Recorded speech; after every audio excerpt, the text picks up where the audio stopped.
State of Tennessee versus Hernandez Govan, count 1. We, the jury, find the defendant Hernandez Govan not guilty in count 1 of the indictment. State of Tennessee versus Hernandez Govan, count 2. We, the jury, find the defendant Hernandez Govan not guilty in count 2 of the indictment. What's up, y'all? Damn, I don't think anybody expected this. So Hernandez Govan was acquitted today for the murder of rapper Young Dolph, who was killed back in 2021. He was acquitted on charges of first-degree murder and conspiracy to commit first-degree murder. Now, it was alleged that he was the mastermind behind orchestrating the murder. His co-defendants, Cornelius Smith and Justin Johnson, have already met their fate. And I think Cornelius Smith is waiting to be sentenced, but he was pointing all the fingers to Govan as the mastermind behind the whole entire situation, right? Now, most murder trials will take about at least a week, 2 weeks from the start of the trial until a verdict is reached.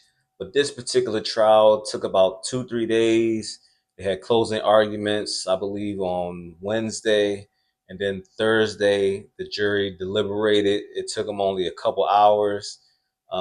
Typically, most attorneys will tell you that the longer the deliberation takes, the better it is for your client as far as them being found not guilty or actually winning the trial. But this was a very quick decision made by the jury. His attorney actually had some choice words at the end of the trial. So let me let y'all take a look at that. I thought I would have won easily, and the jurors just get swayed by the publicity and the media. It's been so one-sided, calling him a mastermind. The press has been going crazy because only the DA talks. And that's the problem with our system, is because they make such a good first impression saying everybody's guilty that it's hard to get a fair trial. But thank God we got jurors that took hundreds of pages of notes, and it didn't take them, 2 hours to figure out this was all garbage. With others, Govan was never in on any of it. And the fact that you're still asking me these questions I find offensive, because it didn't happen. You would never take anything you heard in that courtroom for any decision you would make in your life that has any significance. You would laugh at me if I said, believe those guys. So let's just keep it real. This is all garbage, and I'm grateful that he's out, and I'm sorry in the world that he had to do 9 months in prison. And I'm just grateful his fiance called me, and we have the resources to help poor people. This is a microcosm of what's going on, then you should all be worried. And maybe we should be digging into these things and figuring out why so many people are in jail, why we keep them without bond and force them into pleas and things of that nature, and why investigations aren't always there. Now, the prosecution's witness was Cornelius Smith. And what really messed them up was the fact that Govan was actually Cornelius Smith's drug dealer. He sold him probably Molly, perks. I don't know exactly the details of the type of drugs that was being sold to him, but the prosecution tried to use phone calls that they had between Cornelius Smith and Govan, but there was no text messages stating, hey, meet me here after you do the hit. It was none of that. Cornelius Smith claimed that Big Jook, Yo Gotti's brother, who is now deceased, was the mastermind as far as payment being made for the murder of Young Dolph. And he said that Govan was kind of like the in-between. So they wouldn't talk to Big Jook, they would talk to Govan, and he would relay the messages. But the prosecution was unable to prove that there was that communication ongoing between Govan, Smith, and Big Jook. The text messages that they did have was between the other co-defendant, Justin Johnson, and Smith, who were actually the admitted shooters.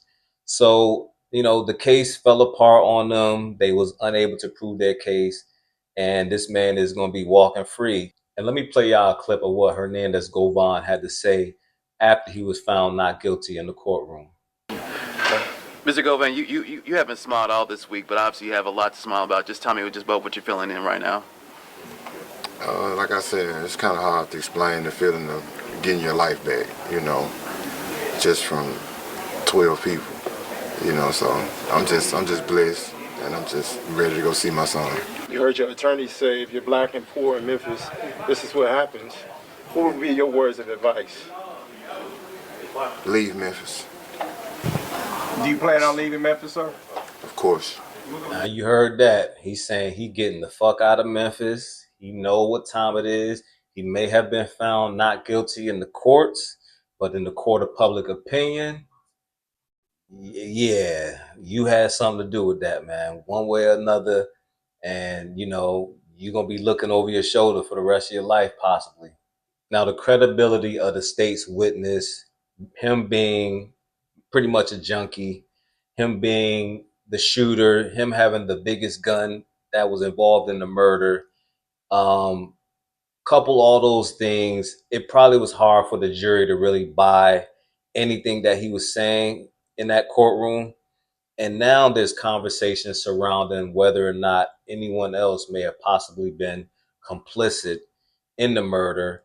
And, you know, whether or not the state is going to pursue those other individuals. Because if you think about it, they were saying Big Jook was responsible for funding the entire hit. He has since been murdered. I don't see the state going after Yo Gotti, especially if that would mean they would have to call Cornelius Smith back again for testimony. And the way his name has been smeared across the mud, yeah, the likelihood of them getting a conviction, it would be a huge waste of the taxpayers' dollars, a waste of everyone's time, I believe. So I think this might be the end of that chapter. And rest in peace to young Dolph. Thoughts and prayers, healing energy to his wife, his kids, his whole entire family, and sending thoughts and prayers to the city of Memphis as well, man, because it's been like a dark cloud over that city for quite some time. Hopefully this will be like a learning experience for like the younger youth out there that are going down that path. Hopefully this will inspire them to turn their life around and just bring back some positivity to that city, because it's much needed. Shout out to everybody that's been rocking with me, checking out the videos. Again, please like, subscribe, share. If you're new to the channel, welcome once again. And I will definitely continue to keep putting out this content. Peace to everybody out there, man. Until next time.